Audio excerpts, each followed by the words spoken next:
Hello மக்களே, இன்றைக்கி நம்ம என்னென்னா நம்மளோட டெய்லி விலாக் தான் பார்க்க போகிறோம். ஸ்டார்டிங்லேயே பூலேருந்து ஆரம்பிப்போம். காலைல ஏஞ்சோடனே இன்றைக்கி அமாவாசை, பக்கத்தில் வீட்டில் வந்து செம்பருத்தி செடி பூ பூத்துருந்தது. சரி, அது இருந்தாலும் அது ஒரு பக்கம் இருக்கட்டும் அப்படின்னு சொல்லிட்டு எங்கள் அம்மா வந்து இன்றைக்கி அமாவாசைக்கு பறிச்சுன்னு இருக்கிறதுக்கு ரெடி ஆகினுக்கிறாங்க. அவங்க ஜாமான் இதெல்லாம் விளக்குவாங்க. நான் வந்து கொல்லிக்கு போகலான்னு சொல்லிட்டு வண்டி எடுக்கலான்னு சொல்லிட்டு போனேன். வண்டி எடுத்துட்டேன். எங்கள் அப்பா வந்து இன்றைக்கி பாண்டிக்கு போகிறாராம். அது ஏதோ ஒரு தனி வேலை, அவருக்கு எதனா வேலையாக இருக்கும். அவரும் அமாவாசை படைப்பார். குளிக்க சொன்னாங்க, குளிச்சுட்டேன். காலைல ஏஞ்ச உடனே கொல்லிக்கு போகலான்னு சொல்லிட்டு முடிவு பண்ணேன். இந்த கேமரா வண்டியில் எப்படி வச்சு எடுத்துன்னு போகிறதுன்னு தெரில. அதனால் ஒத்த கையில் அப்படியே கேமரா வச்சுக்கின்னு அப்படியே ஓட்டிக்கினே போனேன். ரொம்ப கஷ்டமாக தான் இருந்தது. ரொம்ப தூரம் இல்லை, கொல்லிக்கும் வீட்டுக்கு தூரம், பக்கத்துலேயே தான். மிஞ்சி போனால் ஒரு 800 மீட்டர் இருக்கும். 800 மீட்டர் இருக்கும். காலைல லேட்டாக தான் ஏந்திச்சேன். ஒரு 7:30 8 மணிக்கு தான் ஏந்திச்சேன். எல்லோரும் மாடு ஓட்டின்னு போகிறாங்க. அப்போ தான் நான் ஏந்திச்சே வரேன், பல் விளக்கிட்டு. ஏன்னா இன்றைக்கி தூங்கிட்டேன். கொல்லிக்கு வந்தோடனே ஃபஸ்ட்டு என்னென்னு பார்த்தோன்னா, எங்கள் அப்பா வந்து இன்றைக்கி வெண்டைக்காய் பறிச்சிட்டாரு. அவரே ஆல்ரெடி பறிச்சிட்டாரு. ஒன்று விட்டு ஒரு நாள் காய்க்கும். இன்றைக்கி பெருக்கிறது ரொம்பலாம் இல்லை, இதுதான் ஸ்டார்டிங் டைம். இப்போ தான் ஒடிக்கிற டைமு. அதனால் இது வந்து ஒரு 7-8 கிலோ தான் வந்து, கிலோ 15 ரூபான்னு போகுது. இது என்னென்னா, வண்டி ஏன் வந்து கொல்லியில் இதுமாரி ஒரு மாதிரி அச்சா இருக்குதுன்னா, வண்டி லோடு ஏற்றின்னு போனாங்க. கரும்பு போட்டிருந்தோம் இதுக்கு முன்னாடி. அந்த கரும்புனா முன்னாடினா இது இப்போ தான் ஒரு ரீசெண்டாக ஒரு 2 நாளைக்கு முன்னாடி போட்டிருந்தோம். அப்போ வந்து வண்டி இந்த வரப்பெல்லாம் உடச்சி தள்ளி மாட்டிக்கிச்சு. அப்போ வந்து இந்த கொல்லியே அப்படியே ஓட்டிடணும். அப்படியே விட்டோன்னா அந்த கொல்லி வந்து அழுத்திக்கும். இதெல்லாம் இந்த ஒரு வரப்புலாம் உடச்சின்னு இருக்குது பாருங்கள் மக்களே. சீக்கிரம் சரி பண்ணணும். அது எப்போனா ஃப்ரீயாக இருந்தால் அது வந்து கட்டுவோம். அதுக்கடுத்து நம்ம வெண்டைக்காய் கொல்லிக்கு போவோம்னு சொல்லிட்டு வெண்டைக்காய் கொல்லிக்கு போனேன். இப்போ தான் ரொம்ப நாள் கழிச்சு இப்போ தான் வெண்டைக்காய் வந்து பார்க்குறேன் மீன்ஸ் போட்டிருந்தான். அது வந்து அசியாக இருந்தது. ரெண்டாவது ஒரு வாட்டி நட்டோம். அப்போ வந்து சின்னது ஏடும் தாத்தியமாக இருக்கும். அதாவது கொஞ்சம் பெருசாகவும் ஒன்று சின்னதாகவும் அப்படி இருக்கும் பாருங்கள். உடனே அசியாக இருக்குது. மழை பெஞ்சு அந்த ஒரு குறிப்பிட்ட டைமில் வந்து எங்களை இது பண்ணிடுச்சு, அமைக்கிடுச்சு, டவுன் ஆக்கிடுச்சு இந்த மழையினால்.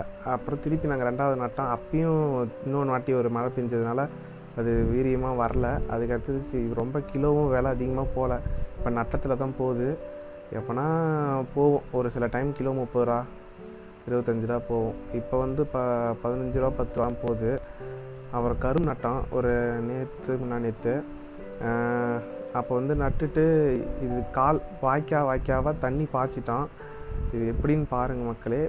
ஒவ்வொரு காலுக்கும் இப்படி தான் தண்ணி பாய்ச்சுவாங்க. தண்ணி பாய்ச்சிட்டு அதை கரும்பு வந்து அது மேலே வச்சு அப்படி அமுத்திட்டோன்னா அப்படியே ஒரு 15ஆவது நாளில் முளைப்பு தெரிஞ்சிடும். அப்படி முளைப்பு தெரியலனா கூட பிரச்சனை இல்லை, வந்துடும். அப்படியே ஒரு 15ஆவது நாள் 16ஆவது நாள்லாம் வந்துடும். அதுக்கு முன்னாடி ஒரு 2 வாட்டி தண்ணி பாய்ச்சணும் கரும்புக்கு. அது எங்கள் அப்பா பாய்ச்சிட்டாரு. அது ஒன்றும் அவ்வளோ பிரச்சனை இல்லை. அடுத்தது எங்கள் பெரியப்பா வீட்டு கொல்லியில் வெண்டைக்காவும் இது வந்து காசரைக்கீரை வந்து எங்கள் வீட்டில் பறித்து சமைச்சு செஞ்சு பார்த்தாங்க. ஆனால் கசக்குச்சு. பிஞ்சிலே எடுத்ததுனால கசக்கி இருக்கும். அதனால் நாங்கள் வந்து இது அவ்வளோ எடுத்துக்கல. பக்கத்து வீட்டில் கேட்டாங்க, பக்கத்து வீட்டில் பிரிச்சாந்து கொடுத்தோம். இவங்க வெண்டைக்காயெல்லாம் ஒரே காமனான ரேட்டு தான் போகுது. எவ்வளோன்னு பார்த்தீங்கன்னா ஒரு 15 ரூபா 10 ரூபா. ரொம்ப லாபம் போல்.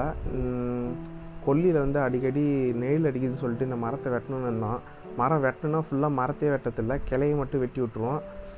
மரம் இருந்தால் தான் இங்கேருந்து அங்கே லைன் போகிறதுக்கு ஒரு தூண் மாதிரி இருக்குது. இதுதான் முன்னாடி இதில் முளைப்பு தெரியுதா தெரியலையான்னு சொல்லிட்டு பார்க்கணும். இந்த கொல்லியில் இந்த கொல்லி வந்து ஒரு 20 நாளைக்கு முன்னாடியே போட்டாச்சு. கரும்பு போட்டு முளைப்பு ஒன்று வந்துக்குது.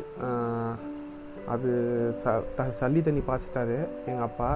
அதாவது கரும்பு நட்டு ஒரு 7-8 நாளில் ஒரு தண்ணி பாய்ச்சுவாங்க. அதுதான் சல்லி தண்ணின்னு சொல்லிட்டு சொல்லுவாங்க.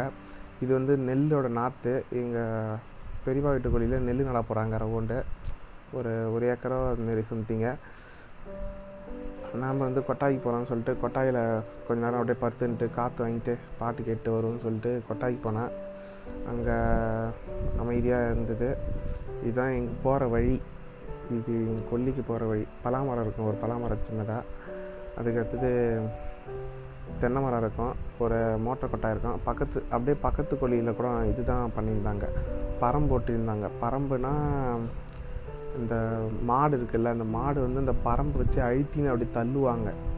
அந்த ஏன் இதை தள்ளுறாங்கன்னா, சேர் வந்து எல்லா இடத்துலையும் ஈவனாக பரவுனாதான் தண்ணி ஒரு இடத்துல பாய்ச்சினா ஈவனாக எல்லா இடத்துக்கும் போகும். இது பரம் தரவத்துன்னு சொல்லுவாங்க. இப்போல்லாம் நிறைய பேர் பரம் தரத்துக்கே வரமாட்டேங்கிறாங்க. ஏன்னா ஒருத்தவங்களும் இப்போலாம் மாடு வளர்க்குறதே கம்மி ஆயிடுச்சு. கிராமத்துலேயே கூட அதுவும் இந்த காளை மாடுலாம் வளர்க்குறது இப்போ கம்மி ஆயிடுச்சு.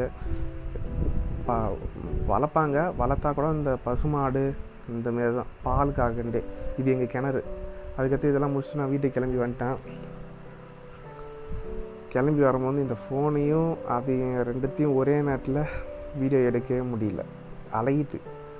எப்படி இருந்தாலும் அப்படியே வீடியோ எடுத்துகிட்டு வந்துட்டேன். வீட்டுக்கு வந்தோடனே பார்த்தோன்னா சாப்பாடு செஞ்சுருந்தாங்க. காலைல சாப்பாடு, குழம்பு, வெண்டைக்காய் சாம்பார், பொரியல், அதெல்லாம் இருந்தது அமாவாசைக்கு படைக்கிறதுக்கு. நானும் இது சாப்பிடல. காலைல எப்பயுமே எனக்கு சாப்பாடு பிடிக்காது, அதனால் தோசை சாப்பிட்ருவேன். தோசையும் மல்லாட்டை சட்னியும் செஞ்சு வச்சுருந்தாங்க எங்கள் அம்மா. ஒரு 9:30 10:30 சாப்பிட்டு அப்புறம் படிக்கிற வேலை இருக்கும் இன்றைக்கி. ஏன்னா Group 4 நோட்டிஃபிகேஷன் விட்டாங்க, சீக்கிரம் படிக்க. நம்ம டெய்லி ஷெட்யூல் எல்லாத்தையும் ஒன்று சேர்த்துக்கணும் இனிமேட்டு.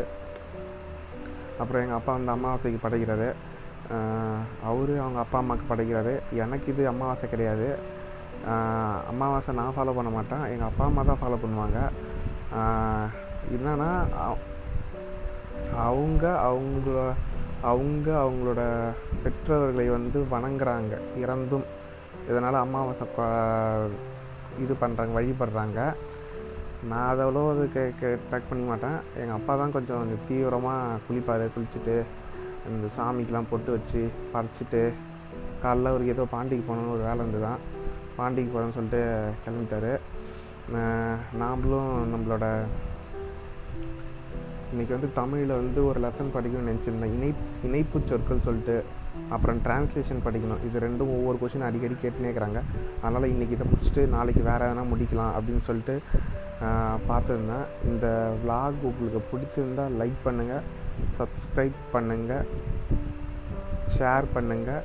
நன்றி மக்களே, வணக்கம்.